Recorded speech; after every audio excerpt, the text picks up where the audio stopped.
This is an important announcement for anyone thinking about advertising here on Everyone Loves Guitar. We've experienced incredible growth. We currently have over 82,000 monthly listens, and I would anticipate cracking six figures in the next few months. We've also grown our YouTube subscriber base by 72 times. During this time, we've kept our advertising rates consistent, but I wanted to let you know we'll be increasing these rates after the first of the new year. So if you're a business looking to generate new leads or increase your cash flow by adding new clients or customers, or if you're looking for general brand exposure, or if you're a label looking to promote new music and you want to lock into the current advertising rates before they go up at the end of this year, then listen closely. Fill in the short form at everyonelovesguitar.com/advertise. That's everyonelovesguitar.com/advertise. Even if you want to advertise next year, contact us now and you'll get to lock into the current rates before they go up at the end of this year. Thanks for listening. See you soon. If you want to buy or sell a home or investment property and you're here in the Tampa Bay area, in Hillsborough, Pinellas, or Pasco counties, then listen up. West Florida Real Estate is a local residential real estate broker that's helped over 250 Bay Area homeowners buy and sell their properties in the last 4 years alone. If you're looking to sell, you'll want to get their free report, The 7 Biggest Mistakes Homeowners Make When Hiring a Realtor. And if you're looking to buy a property, you definitely want to get your hands on the 21 Most Expensive Mistakes Tampa Home Buyers Make When Buying a Home. Each one of these reports is going to save you time and money. Inside, you'll discover the 7 most important things to consider when hiring a realtor, what to do if you're buying and selling a home at the same time, and the danger of choosing a realtor who agrees with everything you say. To get your hands on these free reports, head on over to westfloridarealestate.com. That's westfloridarealestate.com. Hey, this is Craig. If you like this show and you want to support it and you want to keep it free, head on over to everyonelovesguitar.com/support. That's everyonelovesguitar.com/support. Hey, everybody, this is Craig Garber. Welcome to Everyone Loves Guitar. And I've got one of my personal favorite guitar players and one of my favorite bands. We're with Nick Van Delft, who has probably kept me more company and got me through more gym workouts than any other band over the last probably 2 or 3 years. Nick is the lead guitarist, vocalist, and primary songwriter for the band Zodiac. Zodiac is a really cool, like super high energy, great songs, blues, rock, psychedelic band out of Germany, actually. A couple of quick announcements. Make sure you go to everyonelovesguitar.com/subscribe, and you can subscribe to the show on the YouTube channel and on iTunes. And while you're there, sign up to get on our newsletter list so you and I can connect. Let me tell you about Nick Van Delft. Born in Germany, his dad was a professional piano player and his mom's a singer. He spent most of his youth traveling between and living in Germany, the Netherlands, and Canada. He first picked up a guitar when he was 6 years old, but he really started playing at age 13. Primarily influenced by blues to metal, the collection of his older brother, or his stepbrother rather, and they both formed the foundation of his playing style. He's a great player, man. He's very tasty. He doesn't play any bad notes, I'll tell you right now. Nick's played in numerous bands, mostly rock and metal oriented. He's a graduate of the Munich Guitar Institute, and he formed Zodiac in 2010.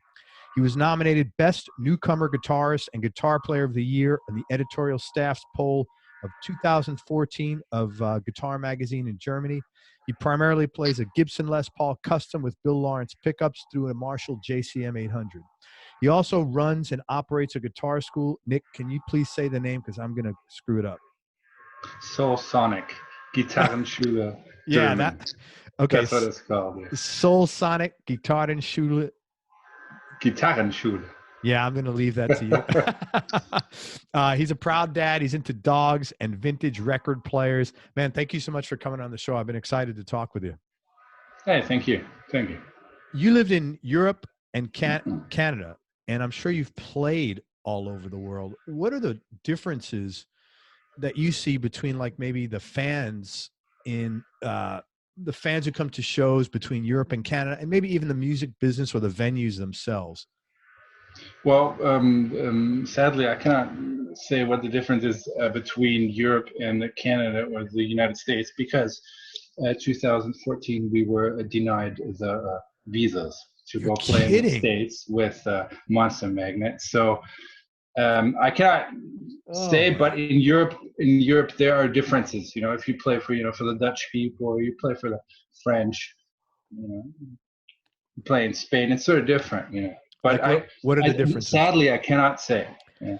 What are the differences in Europe between the fan bases? I think the Dutch people they expect a very soul kind of thing. Like I have a big respect for the Dutch people, because they love very soulful music. And for example, the French, they do not hesitate. They are all the way rock and roll. They're like, so it's different.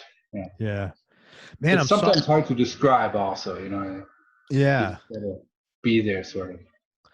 I'm sorry with the visas, man. I keep hearing this. It's just crazy.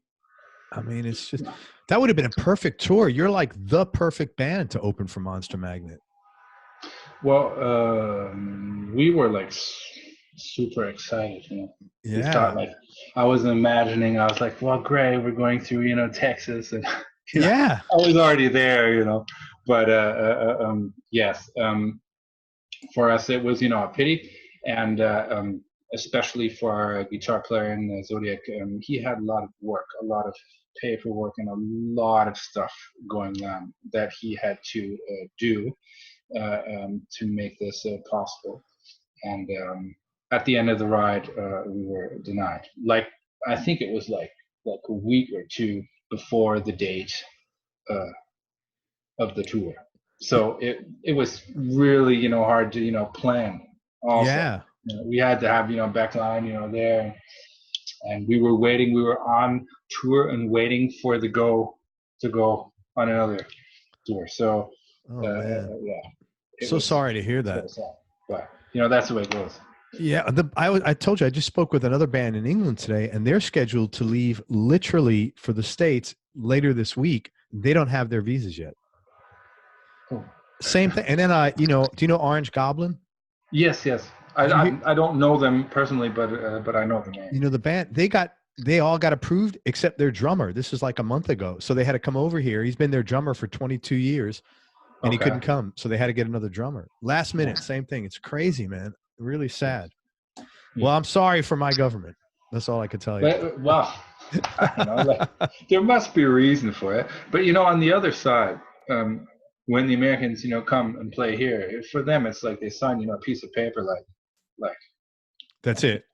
It's like going to the bathroom. Like, okay, well, thank you. Why?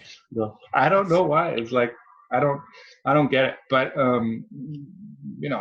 it's good. I think it's good that they can play. Yeah, it's good that the Americans can play there. But it'd be nice. It'd be nice for you. There's so many good bands, man. Anyway, you're a really talented musician. You're a great guitarist, excellent singer, and really good lyricist and songwriter. But Zodiac's, you're welcome, been around since 2010. I was curious what you were doing before that. I was playing most of the time like in metal bands, doing riffing music, some like, a little bit, Ozzy Osbourne style, riffing, something like that, I used to play in a band called Eat the Gun. They are also still playing, a great band, and doing stuff like that. Eat the Gun. Was Gus G involved with that band ever? No. It sounds familiar. What prompted you then to just go you went and started Zodiac? What do you account for the really good success of the band? Well, I think at the beginning, which I think was like a very honest way of making music that got us a good start. We just came together. We didn't think like, oh, we're going to do this or we're going to do that. We just made music, and we felt like really good. And so then how do you say, like, it sort of snowballed from there. But it was definitely, we wanted to get together to make music. You know, not to like, okay, we're gonna do a band now, I'm gonna earn money or whatever. Right. That wasn't, you know, the subject. So you were playing metal for a number of years. What made you switch and start writing more like blues, you know, 70s, just hard rock blues oriented? Well, you used to always listen, you know, to blues. I never really, you know, got to playing a bluesy kind of band. And so that was the first, you know, band that, you know, played in this style or gave me a platform which I could, you know, do all this blues stuff. I used to always listen to blues and practice it also. You know? But, you know, and you're playing in a metal band when you're doing like, you know, heavy stuff, you know, you don't overdo it, you know. Yeah. So like, look here, I got this blues lick, you know. Yeah, it would make sense. But in this, you know, in this concept of Zodiac, it was, how do you say, like, we all loved, you know, this style, you know, this blues oriented style. Was there anything in particular that made you suddenly want to start a blues band? Not really. I think it was, you know, a time in my life when I also wanted to play, you know, more, you know, melodies. I was, okay. You know, before that I was doing a lot of riffs, and it's got to be hard hitting. It's good, you know, it's got to be sort of like a chainsaw kind of guitar sound. Yeah. Like that. A lot of aggression, you know. And when I started this band, I think I wanted to do more, you know, more melody, actually. Yeah, that's interesting. Let me ask you some questions about some of my favorite Zodiac songs, man. All right. First of all, in your first record, your first album was an EP, and it was just called Demo, 2011. That whole record, man, I would say, like, let me go look. All 5 of the songs are probably on my most played list. I mean, there's this. It's just such a powerful record, man. When you first made it, what kind of feedback did you get on it, and did you know that, hey, we're onto something good here? It got, when we finished it, it was Demo of the Month in the Metal Hammer. It was like a magazine here. Yep. And we were very, you know, surprised, and there wasn't like, you know, big production costs or something like that. I think we paid like 1,300 euros or something like that. Wow. You know, and we just went into this studio, this small studio, and we didn't see the, you know, daylight for like, you know, 5 days or whatever. We just went in and, you know, and when we got out, when the vocals were finished, I was like, you know, completely over. You know, I just sat somewhere on a field, you know, and I was like looking at this field, like, you know, my energy level was like 0.0. You know, I gave like everything, you know. That's great, after 5 days, you know. But it was a very special, you know, special recording, and I love, you know, this recording to this day. Yeah. I mean, you know, there are things I'd probably, you know, do a little bit, you know, different now, but the core of what it is, I wouldn't, you know, change it at all, because it's very honest. You know, so. Oh, it's and there was you were the only guitar player at that point. No, we had 2. Oh, you did have 2. All the time, Stefan Gall, he played all the time. Yeah. Oh, I didn't know that. Yeah, I mean, it's just a beautiful. It's that song "Failure," man. That is so powerful, man. It is Jack. Guy gets so. It's funny, man. I think when I was driving in my truck one day, and my wife doesn't really listen to the same kind of music, so I have to kind of keep it soft when I have my music on. And so Zodiac came on, and I turned it up, and I said, hey, I told my wife, I said, hey, take a picture of the radio and send me that picture, because I said I've got to have you on my show, because I said, oh my God, because I don't know why I hadn't thought of it before, but then when Zodiac came on, I was like, oh my God. And she's like, what's going on? I'm like, oh, this is so she's not really a music person, so she doesn't relate to, you know, Okay. when I'm like in euphoria because I'm hearing something that makes me feel so good. She doesn't get it. But I get it. So it was just like, you know, that's such a great record, man. Thank you for making that. You have a song on that record called Assembly Line. Yeah. Is there a backstory to that? Well, you know, I talk about like doing jobs, you know, like how do you say, like you know, assembly line and Yeah. like a, you know, in low wage kind of job. And at the time, before I, you know, got into the band, I was doing such jobs. So I, you know, wrote a song about that. Oh, cool. Good song. Yeah. And then again, Failure. What is that song about? It's like 8 minutes long. Great solos. Failure of the heart, failure of the soul. What is that about? Yeah, it's like well, it's like about how a family, you know, sometimes, you know, breaks up, and how do you say, when you look let's see, when you come out of a broken family, sometimes you also, you know, end up in a broken family. Yeah, even man. though you don't want that, but you are sort of, you know, programmed like that because that's the way you grew up. Yeah, So it becomes your default you repeat option, man. things. You know? Yeah. Oh, that's heavy, man. Great song. Such a good song, man. 2012, you did Coming Home. Another, man, just a really good record. Tell me about the title track, Coming Home itself. What's about all right, the record's called A Bit of Deluxe. I'm sorry, I apologize, but tell me about Coming Home, the song. It's like a song from going away, you know, from yourself and from the city you come from, and to find yourself.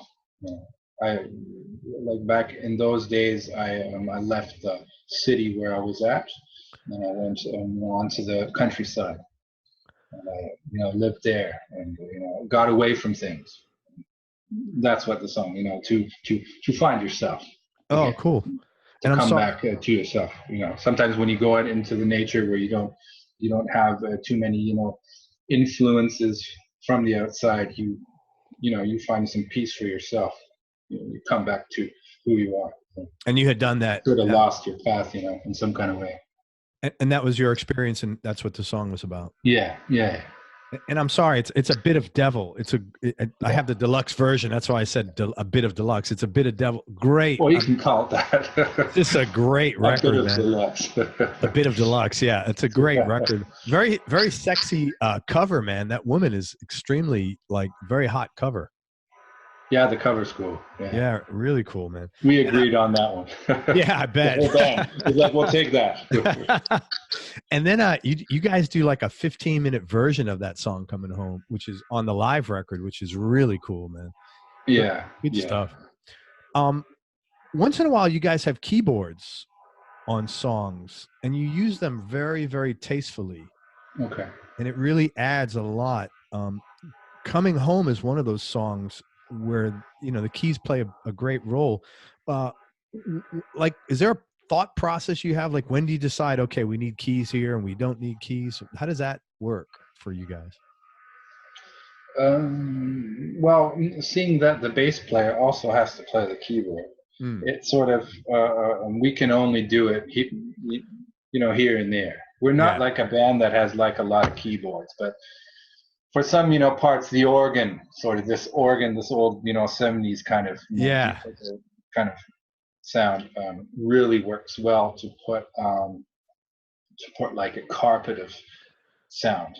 Yes. Especially when you're doing leads or whatever, to sing over them, you know, or to play over them or whatever. It's like an ocean of sound, you know, this organ, you know, very nice.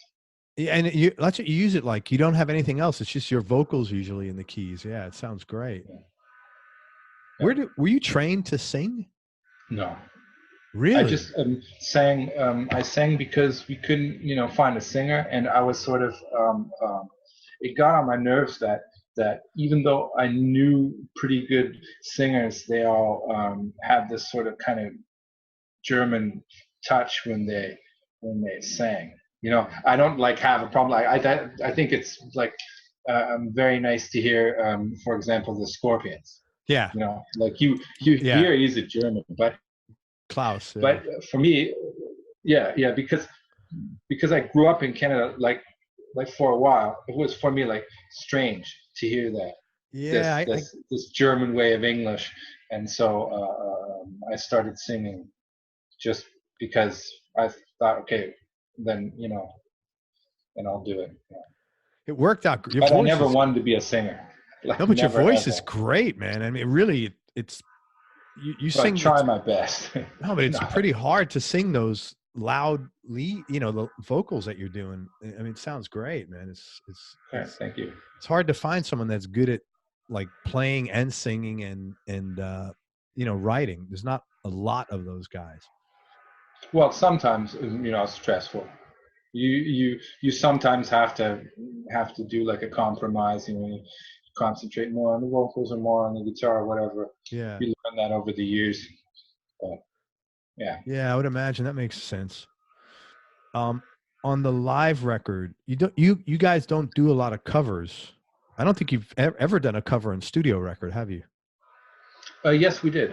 We did Cortez the Killer. Right. On the studio record? On the Hiding Place, yes.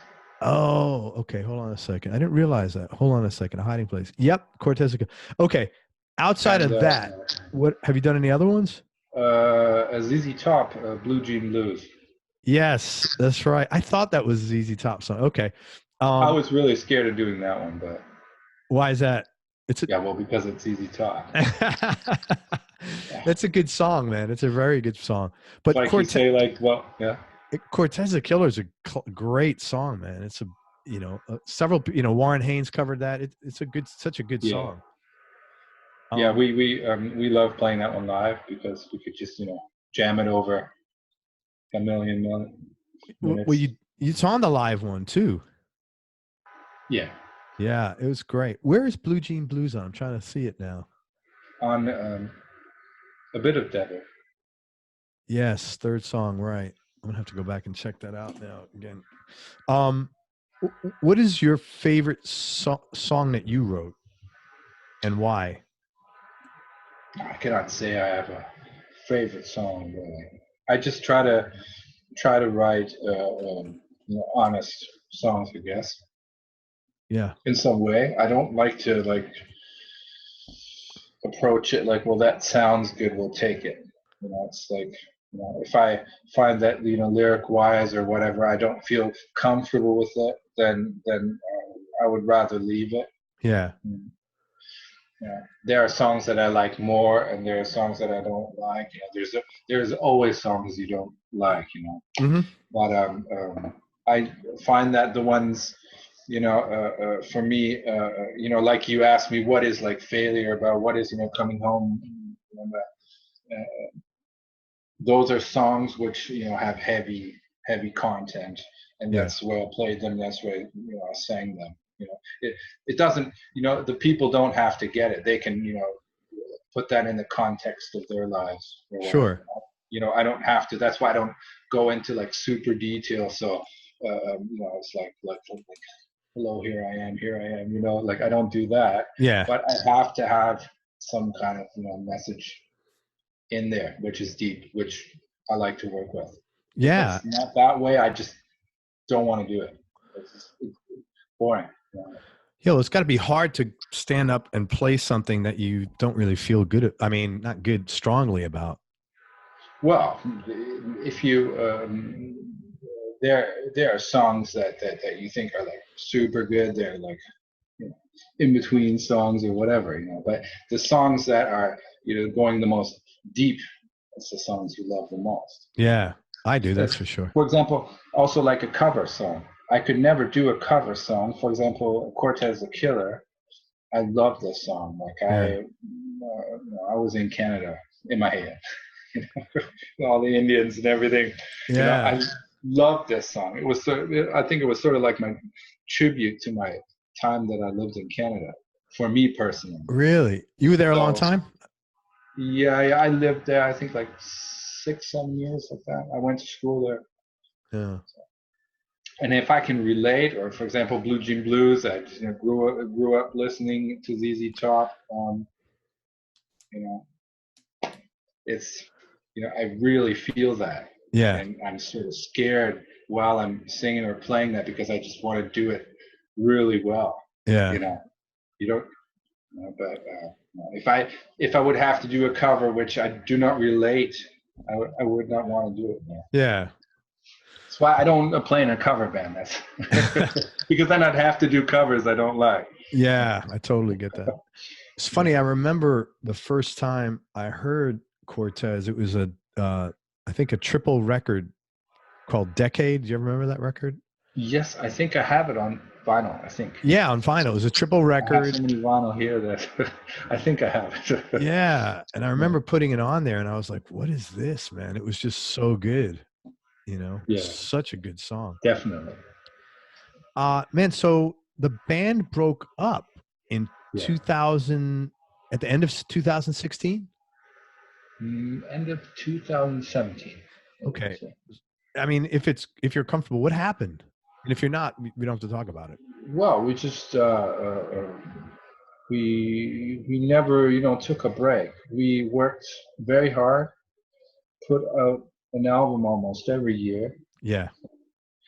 Just doing all the time, and we should have took a break. There were issues in the band that should have been settled, which also time comes in to solve some things, and and so we split up, and it was just a coincidence that I met the drummer, and a mere congratulation to my birthday, we started to talk, and so I was like and so things started rolling. And so now you're coming back together to play some shows. Yeah. Do you think that'll morph into another album, or you're just taking it day by day? Well, I think we are taking it day by day, but we are a band that are sort of like a creative band. Like when we get together, we do play the old stuff, but we also always write some new stuff and jam and stuff like that. Always creative. So we have written some new stuff, but we are taking it day by day. We just want to get back on stage also. I think that's important. Like when you haven't played for a while, the best thing for any band, I think, is just to get on stage. If you got like some kind of plastic product that is not supposed to go on stage anyways, it doesn't matter. But if you have like a band, it's like a sport. You have to be actively playing again, and then everything else will sort of unfold, I think. Is everybody in the band live or from Germany? Yes. Yeah, interesting. There's one other song, man, I wanted to ask you about. On Sonic Child, the very first song, it's the intro. Where did that come from, man? Who is that even speaking? Who is that speaking? It's really wild. I love stuff like that. It's really cool. Who is that again? Shit, I forgot. And you know what? There's a lot of bands, you mentioned the Netherlands. There's a lot of good stoner rock bands there. And they do a ton of stuff like that on their records. Astrosonic. Who else does it? Oh, shit. I'm having a brain fart. Gomer Pyle. I don't know if you know them. No. But it was very cool. I really dug that. Yeah, it was sort of, jammy kind of atmosphere. Yeah. That was really cool, man. I dug that. Okay, so let me ask you, as far as the fans, is there like a most popular song and a most popular record that the fans seem to gravitate to? Well, I think Coming Home is like the song. Yeah. So is the last one. It's the way it is. And that's your free bird. It's our free bird, yeah. Great. It's a great song, man. How could it's a wonderful song, man. That is a great closer. So that's what you always play after for the encore? Yes, of course. Oh, man. because people just, they always get stuck on that one. Oh, it's a great song, man. It's really, your vocals carry a lot of that song, actually. Oh, thank you. Yeah, man. It's really good how you do that. So where did you grow up? Because I know you were born in Germany. How long did you spend in Germany, and then where'd you go? Well, when I was, I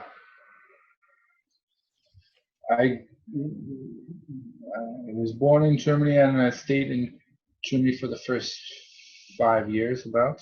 Mm. And then then my moving started. So I'm saying this sort of as a joke, because I have visited in my youth over 14 schools. So, oh my God. So that's why I laugh about it, because like in 3 different countries. So it's a minimum of 14. There might be some I just forgot. Yeah.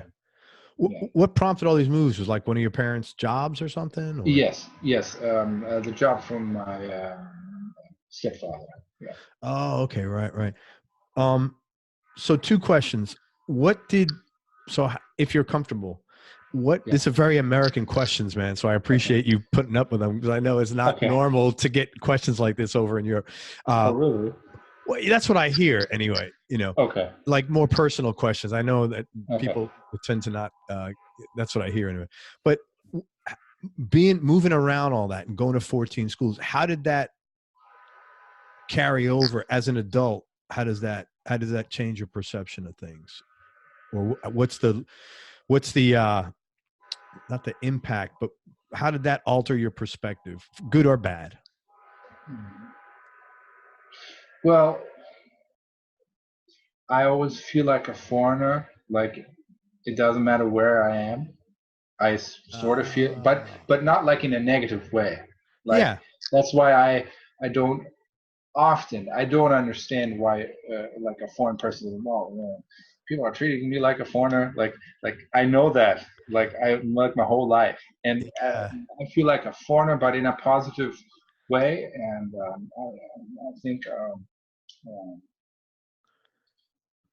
I think that sort of shaped my very own way of living my life.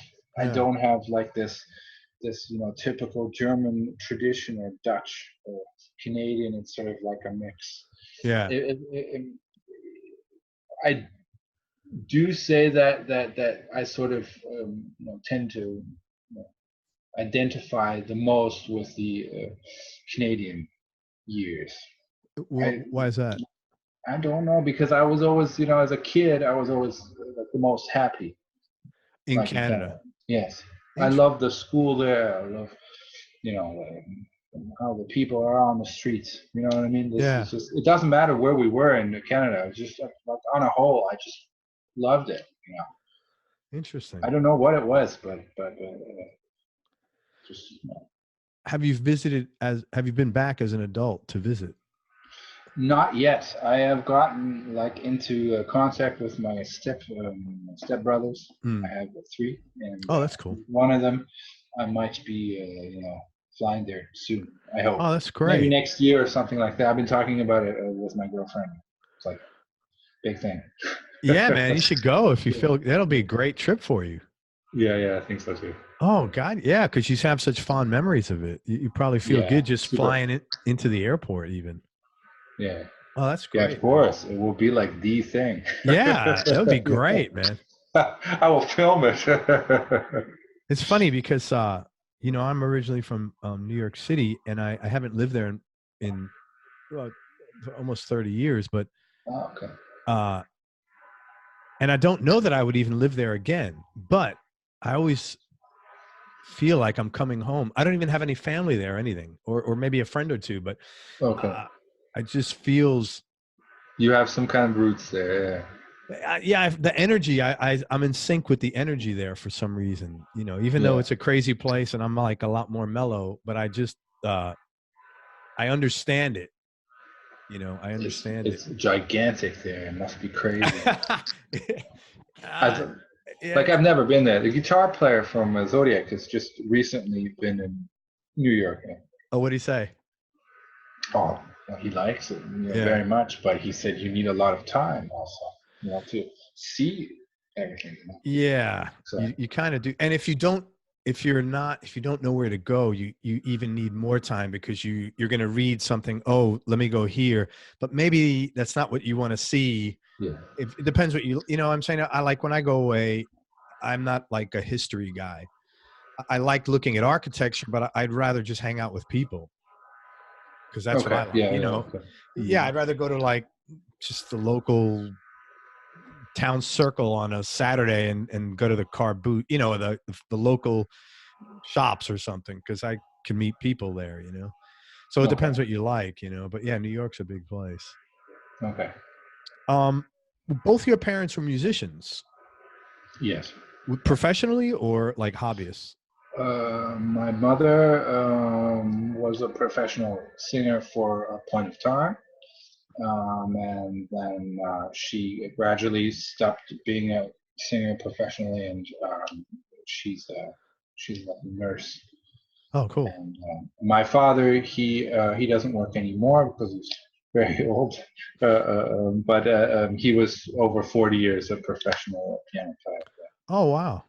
So, so I'm assuming they supported your music as a kid? well, sort of. Like, well, my father, he was very, into the classical music, so he wanted me to do more classical guitar. Sure. And I started out doing that also. Yeah. So I was, sneak in my electrical guitar, because I didn't want to play some other stuff. And, sure. But of course, they as musicians, they just, obviously they warned me from, be careful, you don't know what you're getting into, wanting to be a musician. Right. So, but they, told me, if you want to do it, then, go and do it. Just got to do it right. Yeah. So, yeah. And you own a guitar school. How long have you been doing that? And how did you get into that? I've been doing that about 7 or 8 years now. I used to teach for other people, and it came to the point where I thought, like, well, I could do this on my own, be my own boss.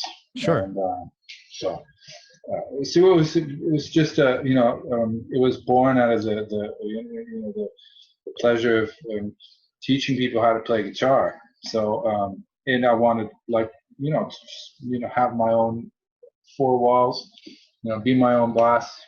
Yeah. And do my own thing, and it's working out very well. Yeah. That's great. Is it tough to open businesses in Germany? I don't know. Unlike on a whole, if it's, well, there is a competition, but I cannot say it's tough for me. Yeah. In my school, at the moment, maybe things will change. You never know.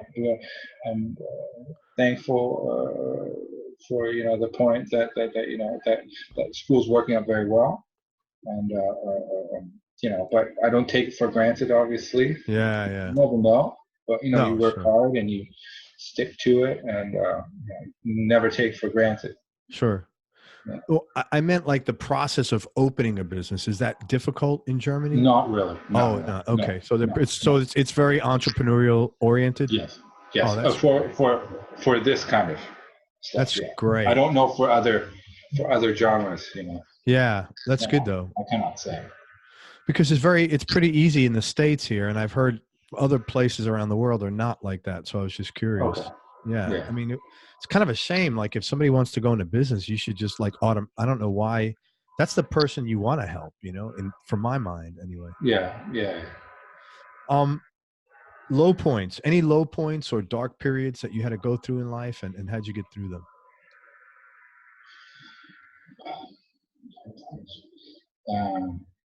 I think before I settled down, I have had my days of rock and roll, totally overdoing it. Sure. I've had those days and years, Sure. And it was a great ride. I wouldn't do it again, really.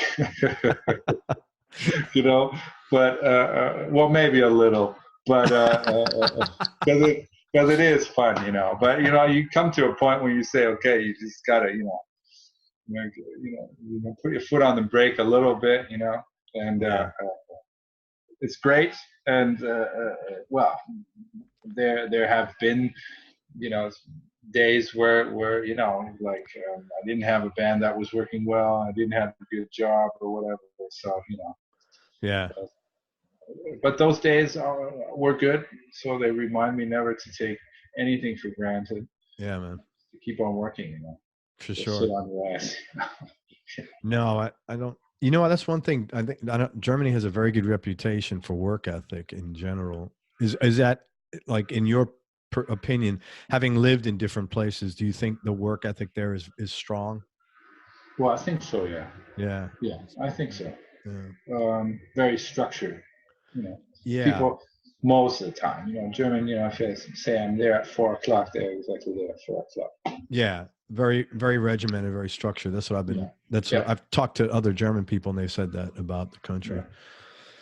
But is it true too that, like, a couple of things they told me, like, you don't really become friends with people that you work with in an office, not in your situation, but like if you're in an office where you don't necessarily all go out for drinks. Maybe it's changed. I don't know. I cannot say really. Yeah.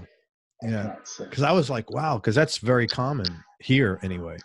Okay. Yeah. You know, where I think so. I think that Germans do. I don't know how you don't. Yeah, I wouldn't know how you don't do that. Yeah, it would be strange, sort of. Yeah. Maybe some kind of job, you know, like in an office where people really don't, you know, talk too much, you know, to each other. But that's sort of sad, you know. Yeah. Who the hell wants to do that? I wouldn't want to work in an office anyway. I don't be the last, but I would be like, Yeah, I'm the same, man. Trust get me out of here, you know. I'm with you. Tell me about your custom Les Paul. It's very heavy. Oh my God. Yeah, I'm sure. It's an old school. What year is that? 79. Oh my God. It's got to weigh like 9 pounds or something, no? 5.4 kilos. I don't Holy know shit. pounds. That's 2.2. So that's 11. That's like 12 pounds. Shit. The guitar is way too heavy. It's like, but I sort of got stuck on it. So on this guitar, it's sort of my main guitar, and I'm thinking about, you know, getting another one because to like get a kilo lighter. You know? Yeah. Just 1 kilo lighter, maybe like 4.2 or 4.5 kilo would be great. You know? Yeah. It's just, you do feel the difference. You know? What are those? What are Bill Lawrence pickups? I'm not familiar with those. It's a guy that used to make great pickups. I think he passed away, but he used to make in the 80s and in the 70s his own pickups. I just first time I saw these pickups was when I saw the Pantera guitar. Oh, Dimebag Darrell. Yeah, he had these pickups, and when I was a kid, I had this, you know, poster of his guitar, and I was always wondering what kind of pickups. And then I tried them myself, and I liked them very much. So they're high output, I'm assuming. Yes, they're high output. They're also like one high output they have, and one, you know, puff, sort of like a puff, a normal 59. But you're okay. So there's because I was gonna say also. Like in the bridge, I have the high output. In the neck, I have the low output. So, but you use that neck pickup quite a bit, I would imagine, because you have a nice warm tone on most of the stuff you're doing. Yeah. I try to keep it that way. It depends which distortion pedal combination I used to sort of shape the highs, I guess, and the mids. All right, so let's talk about that. You don't use a ton of effects overall. No. Okay, tell me specific, like, what does a typical setup look like for you with pedals, specifically like distortion, fuzz, and overdrive?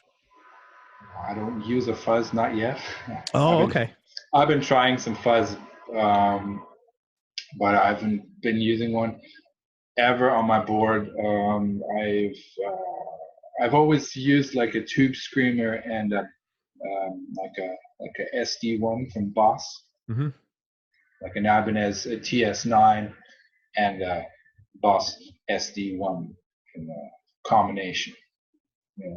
So like the tube screamer I use as a booster only. Okay. And then I boost the boost. So yeah. Double boost. That's a pretty basic setup, though. Yeah, with a Morley pedal, Morley Bad Horsey. Yeah. Yeah, the Bad Horsey. Yeah, sure. Because that one doesn't have too harsh highs, so you can shape the tone very nicely. Yeah. You know, it's funny, man. I tried like all the Morleys, and the one I wound up with is the George Lynch. I like the sound of it for some reason. Okay, yeah. Yeah, I don't like really high compression either, you know. And this one's good, and it works great if you have a distortion or a little dirt on it too. Yeah. That's cool, man. Yeah. When are you playing your Strat? Because I know I hear Strat on there sometimes. Yeah, I do. I've always loved this Strat, and sort of throughout the years I've been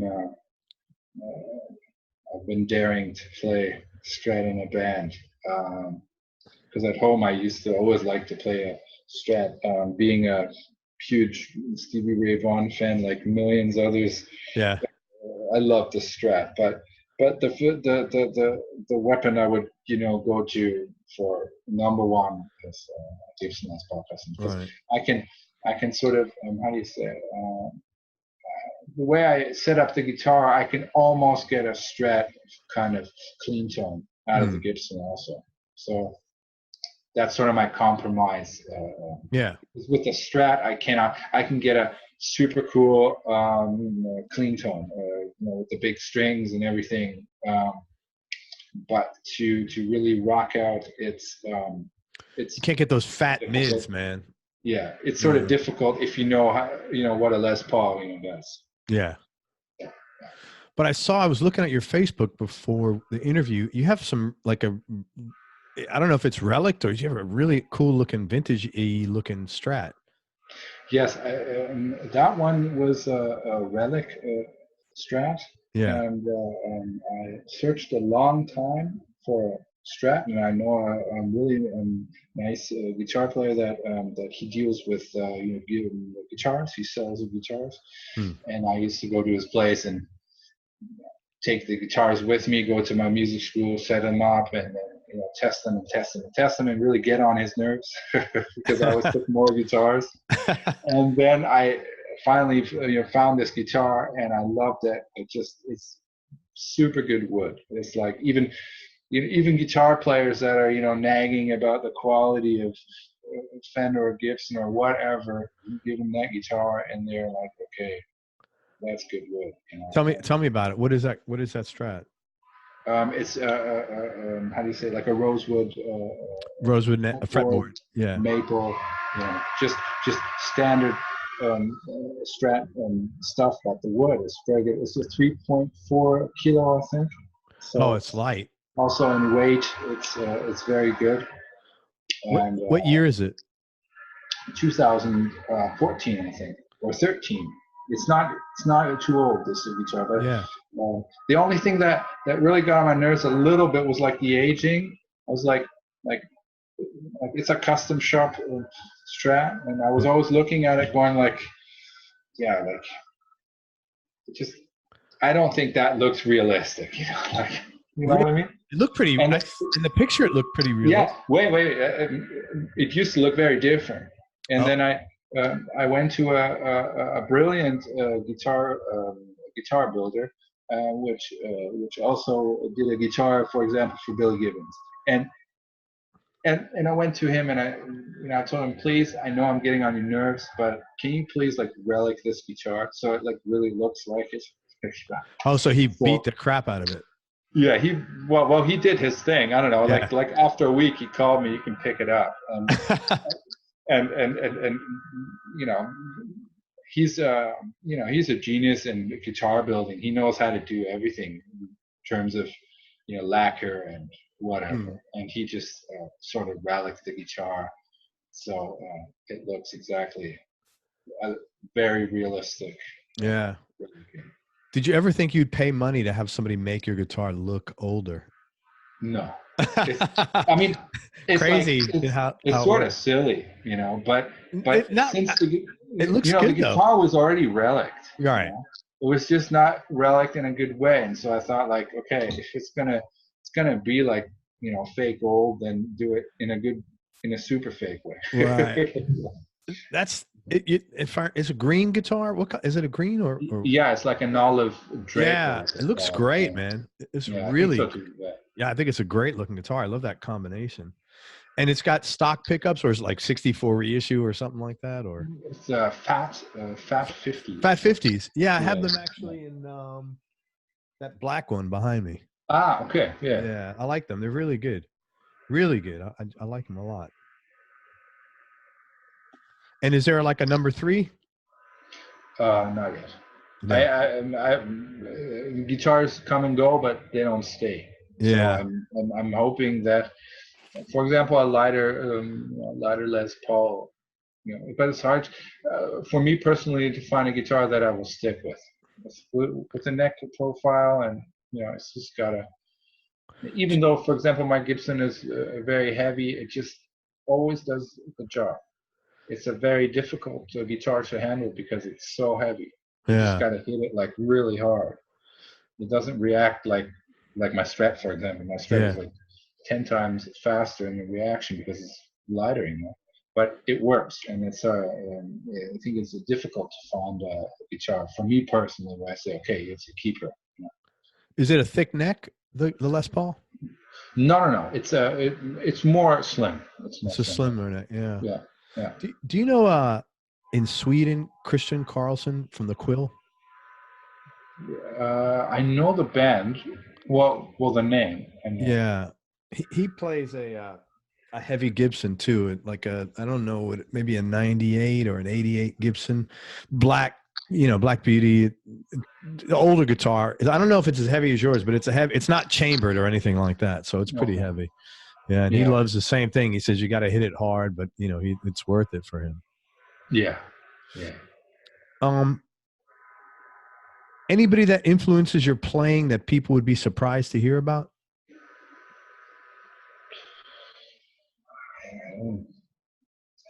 Surprise? Not really. I think I am. I love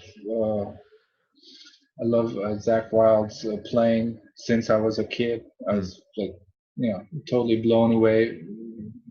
First time I heard, No Rest for the Wicked and Pride and Glory or whatever he did, that sort of really hit me on. And then, the Pantera years, Dimebag Darrell, Stevie Ray Vaughan, definitely. Stevie Ray Vaughan was like, I think, maybe my first guitar hero. Like when I'll never forget the first time I hear his music.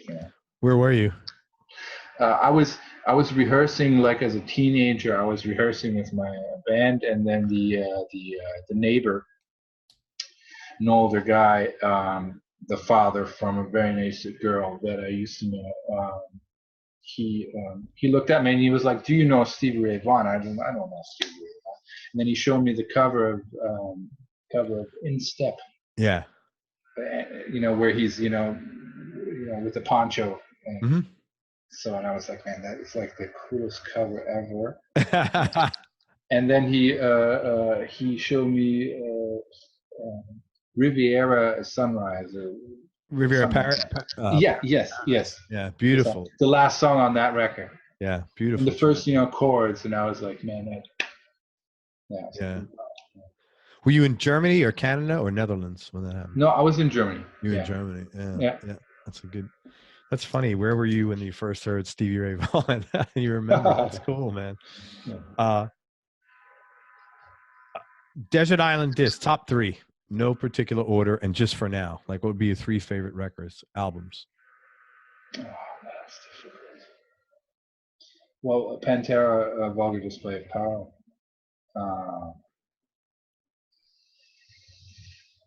Just like I said, probably Ozzy Osbourne, No More Tears. Yeah, I think I have to take that one.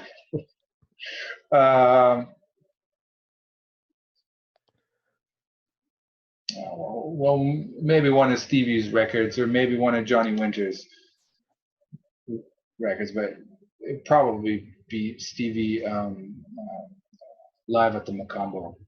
Good record. Have you gotten to play with any of your own guitar heroes? No. Really? That would be totally crazy, but no. When were you going to tour with Monster Magnet? Like recently, or? Yeah, 2014 it was, I think. Okay, so it's a while back. Was Ed Mundell still in the band then? Yes. Yeah. I had him on the show. He was pretty funny. Okay. Yeah, he was a pretty funny guy to interview. All righty. This is a tough question, man. What do you like most about yourself? Oh. Wow. What is that kind of question? I know, that's a tough question, right? What do you like most about yourself? Yeah, I knew you'd find that one tough. Oh, man. That was the best reaction ever. Yeah, but like, what is that kind of question? I don't know. Like, what do I like most about myself?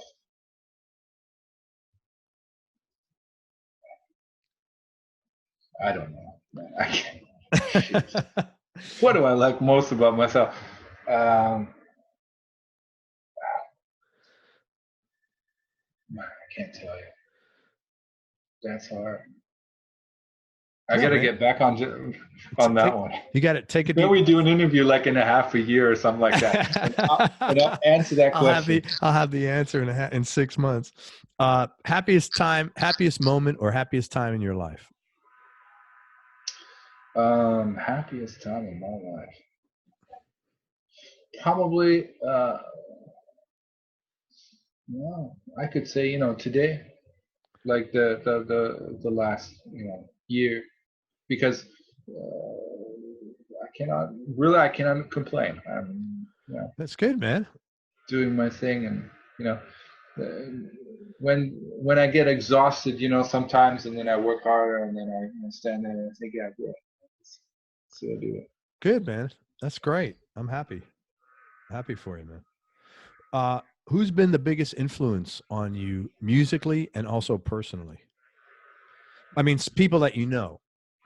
I think my stepbrother back in Canada was a big influence. He used to live with us, and he had this, when I was like, 10, 11, 12 years old, like that. He's had this big tape collection from every band you knew, from AC/DC to Led Zeppelin. Like, he had everything, and he really got me into, rock music, and I used to always, look up to him.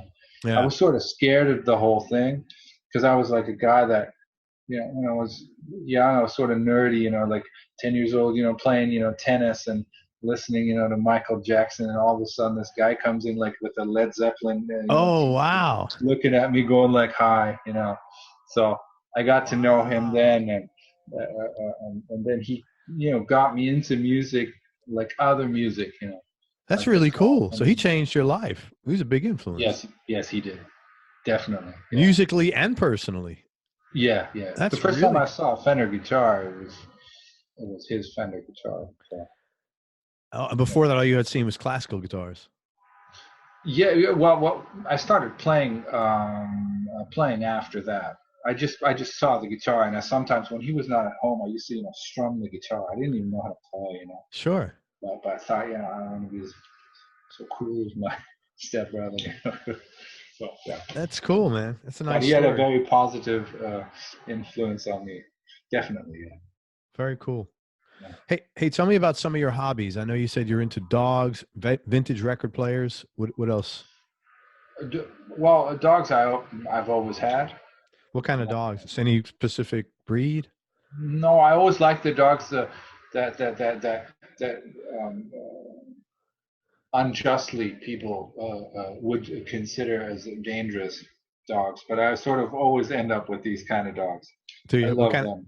What do you have now? I have like a mix right now. It's a female dog. She's almost 8 now. She's an old lady, and she's a Staffordshire Terrier with like bulldog, I think. Sure. I don't know exactly what's in there, but yeah, it's hard to. Yeah, I used to also have a Rottweiler and an American Bulldog and stuff like that. I just really love dogs. Are those popular over there, Rottweilers? I mean, that's where the dogs come Not from. anymore. Really? Because the taxes have skyrocketed. Like depending where you live. For example, if you live in Cologne and you have a Rottweiler, you pay like €1,000 a year to own a dog. Yes. Yeah. Tax. Holy shit! What? Oh my God! They charge you taxes to own a dog. Okay, so let me ask you this: what do you get for that? Nothing. You just get the permit to own, and then you have to do like a sort of a driving license to show that you are able to, which I don't think is bad, but yeah, you are able to keep such a dog. That's kind of good. Responsibility. I think it's not bad. No, I think that's kind of good because, man, I read these stories of people that mistreat pets. It's so upsetting because I'm like, I love animals, man. Yeah. But I can't believe they charge, there's no taxes here to own a dog. I mean, you got to get a license. It's maybe like, I don't know, $50 every year or 2 years or something. Yeah, here it's different depending on where you live. That's amazing. In one town, it's €100. In the other town, it's 1,000. So, wow, that's crazy, man. Where you live, yeah, and they want to, get these breeders to stop breeding, these kind of dangerous dogs. What is because there are a lot of idiots, that misuse these dogs. It's the same here, man. Yeah, it's the same here. Yeah, it's really the same. It's like, it's really terrible. And how'd you get into vintage record players, man? That's kind of cool. Well, the record, the Zodiac record, for example, that you like so much, the first one with the EP. I remember that when we recorded the album, then we got the record printed. Janusz, the drummer, he was like really into vinyls and everything like that, and he gave me a few copies of the vinyl, and I was like, yeah, well, I don't have a record player. Yeah. So then I went on eBay and I met a guy that lives near here that he restores and he collects old record players. It's sort of nerdy, like in a way, but I sort of really got infected by this kind of thing because old record players also a lot of like voodoo, but sort of sound different. Sure. It all depends which kind of cartridge you have or whatever. And so my hobby, like especially in the winter time, I restore like a record player or whatever. Oh, you restore them yourself? Yeah. Oh, that's cool. I do most of the work, and I learn by doing. Yeah. I'm not like a schooled mechanic or anything like that. Yeah. But the old record player is really heavy, machines, and sort of like a car. You take it apart and then you build it back together, and then it has to run like super smooth because the needle will always show you that it's not running smooth. So yeah.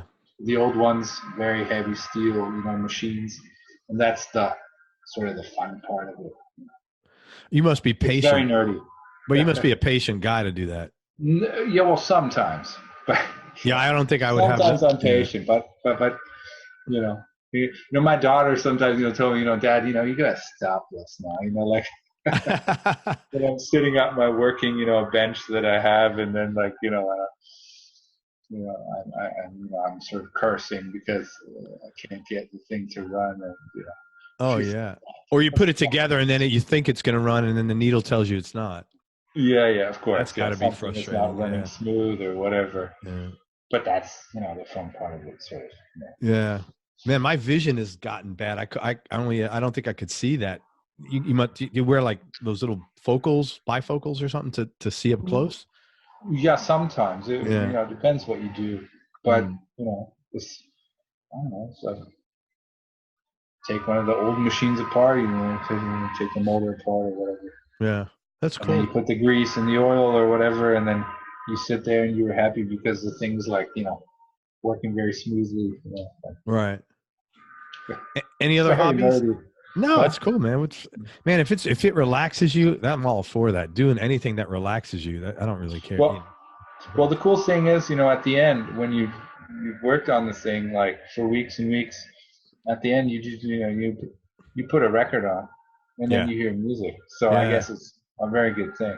Yeah, it's funny.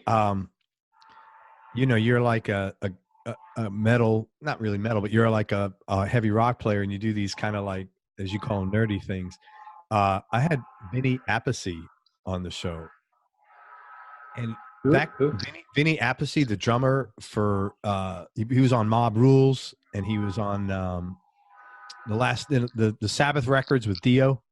Oh, really? Okay. Yeah, and he's basically like a nerd who happens to beat the shit out of drums, heavy metal.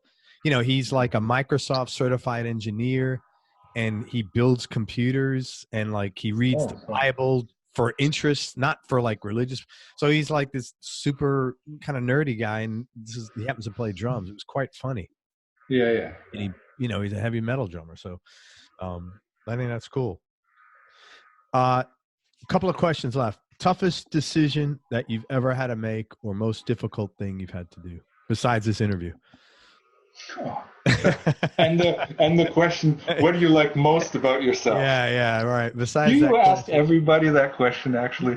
No, I kind of like, because that's a mean question. I kind of feel it out. No, I don't mean it. Okay. There's no mean. It's not mean spirited. No, I don't. No, I'm just joking. It's German humor. Oh, okay. Yeah. It's okay. Yeah. Okay, I get you. Yeah, it just depends on the person. Like honestly, if I think that it's good for the person to answer it, I ask it.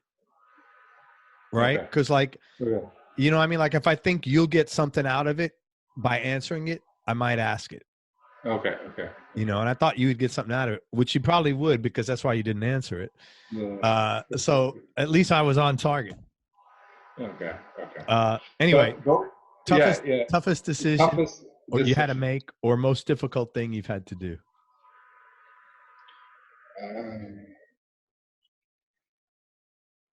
I think when I decided that I was going to be a single parent, I think that was I think it was a good decision, but always if you have like a kid, I think that's sort of like the I don't know. Is that the song Failure? The most heavy thing, Yeah, is that where Failure came from? Yeah, that was the thing, where I said like, I don't know if I explained it right, but if you're out of a broken family and then you end up in a broken family, sort of things repeat. Yeah. But I think you should always learn from life, and I've since day one I've been a very proud father, and it was a good decision to be a single parent. I think it was a very wise decision, and also very good for the relationship also between me and my daughter, which is very good. Yeah, man, that's good. Good for you. Yeah, I mean, if you're not happy, you're not serving anybody. No. If you're miserable, it's just, if you're happy, even if you're separated, but if you're happy, there's a lot more joy, I think, to come out of that. Yeah. So good for you, man. Thank you. Well, if you come to the point you make a decision foremost, for the kid, then you're on the right path, and then things will, eventually just be positive. You think about the kid, So, my daughter's my everything. So that's cool, man. Yeah, I'm glad she's there. That was probably one of the biggest inspirations in my life. Oh, your daughter. Yeah. That's cool, man. And how old is she? You said 15? 16 now. Yeah. That's good, man. So you're like right in the thick of it right now. Yeah. Yeah. Yeah. My daughter's 19. It's great now, Oh, man. okay. Oh, it's so Okay. good now, but it was really difficult a few years back, Yeah. man. Oh my God. Yeah. But she's Yeah. great. And I mean, she's like really cool now, and we go to the gym together, and it's Okay. nice, man. Yeah. Yeah. It's good. Really good. I'm lucky. Hey, last question, Nick. Biggest change in your personality over the last 10 years, and how much of that has been intentional and how much has just been a natural part of aging? Um, I think I'm more open to people, to other people. I think I can like to embrace other people like much better than That's than I did as like a young person. As a young person, or as a teenager, young man, I was more isolated. I think and through the years, I have learned to approach, to take a step toward other people. And that is very, very nice. That is great. What changed that? What made you change? Well, life, you sort of, you fall over, you get back up, like, and through maturing, at some point you see the yeah, the necessary reason to approach other people, to also, for example, when you're on stage, it's the greatest feeling to shout out love to Yeah. people. Yeah, It's man. the greatest, but sometimes you also have to learn that. But like when I was young, I used to get up on stage and I was like, am I playing this right? Like I want to be like the fastest player or whatever. And Yeah. I'm still practicing, and I'm still I want to do this, and I want to evolve and whatever. I never will stop that. But I also get up on stage to connect with people. It's Yeah. like the greatest thing. Like, That's cool, man. I'm glad you feel that and way. I had to learn that over the years. So. Well, I will tell you that this much, man. Your playing is incredibly soulful. I Thank you. connect with almost every single thing I've ever listened to. I mean, I'm looking down here, like 90% of the songs are like 5 stars. I mean, everything you've put out is just really touching. It's motive. Like I said, I've listened to you in the gym more in the last 2 years probably than anybody else, getting me through workouts. Yeah, man, I love your music. It's great. Your voice, your playing, your riffs are always tasty. You don't play just you don't play just to play. In fact, it's funny because I was listening the other day, and I was playing with something you did, because you had this really nice, very simple riff, but it was just a little fill. It was just very tasty. So I picked up my guitar. Just love listening to your playing, man. So thank you for putting out whatever you're doing is working, man. So keep being more open. It's definitely working. So hey, Yeah, I'm trying my best. me too. Let me tell people where to find. First of all, thank you very much for everything. I really appreciate your time and your being so considerate and open. Let me tell people where to find you. It's Nick Van Delft, and he is lead guitarist, vocalist, and primary writer of Zodiac. They're a great band. All their stuff is on Apple or everywhere else music streams. If you want to start with something, start with A Bit of Devil or their first demo, 2011, with 5 songs. It will kick your ass and really make you feel good. They do a great cover of Neil Young's Cortez the Killer. You can find them online at zodiac-rock.com. And they've got, I think, a few shows. They've just gotten back together. And let's keep our fingers crossed that they'll be in the studio next year making something else. But go to zodiac-rock.com and you can find the band. Also, Nick is on Instagram at Nick Van Delft, DELFT 7.76. Zodiac's also on Facebook. Talk about your, and you also have an article or something coming on. I think it's after this, but what is it with guitar? You're doing like a workshop?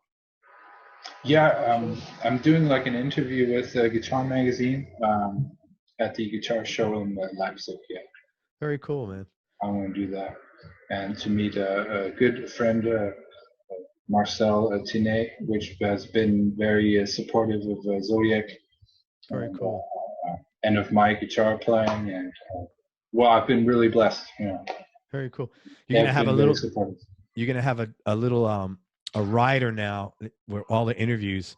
I'll answer anything, but what do I like? What do I like? Forbidden question.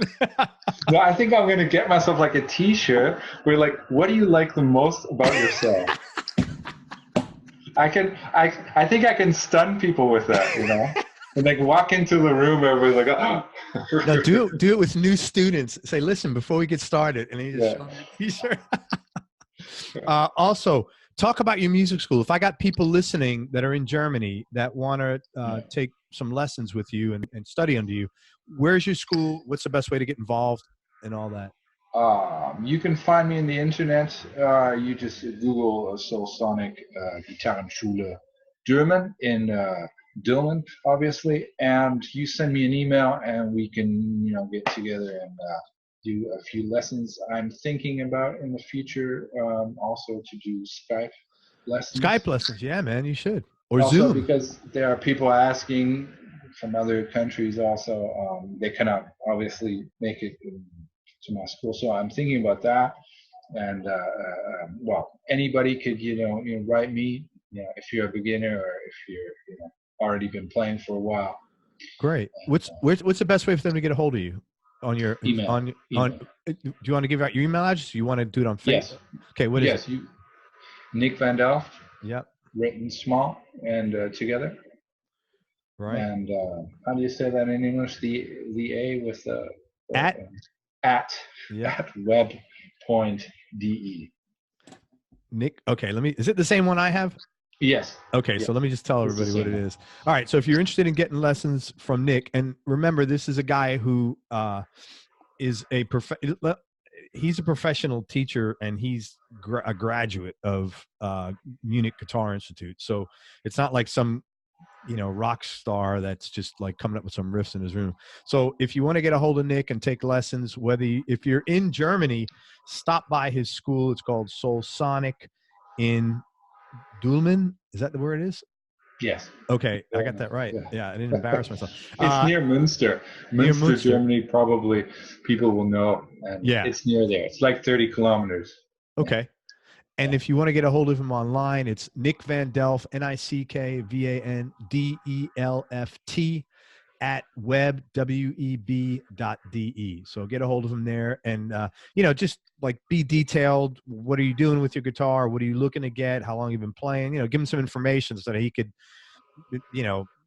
come back to you with something logical and whatever. Don't just say, hey, I want to take lessons, because that really doesn't help him. You're going to waste everybody's time.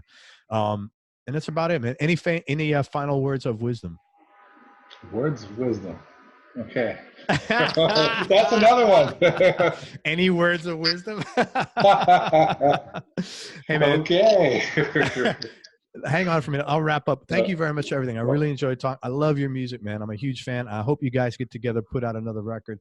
Come back on the show, man. We'll turn my audience onto it and promote it. I'd love to help you with that. So thank you for all the great music you've made. Man, I've been listening to you probably shortly after the first record came out. I saw it on on an internet site. So I've been a huge fan of Zodiac since then. So, and every record that came out, I checked it out right away. So thank you. Everybody. All right, man. Thank you so much for listening. If you enjoyed this, please share it on your social media channels with your friends. Thanks very much to Nick Van Delft for hanging out with us. And please check out what Nick has going on. Instagram, nickvandelft.76. Facebook, find Zodiac. Music students, Soul Sonic in Dülmen for in-person lessons, or email nickvandelft at web.de if you're interested in taking Skype lessons. That's it, man. Remember that most important, happiness is a choice, so choose wisely. Be nice, go play your guitar, and have fun. Until next time, peace and love, everybody. I'm out. Nick, thank you for everything, brother. Bye-bye.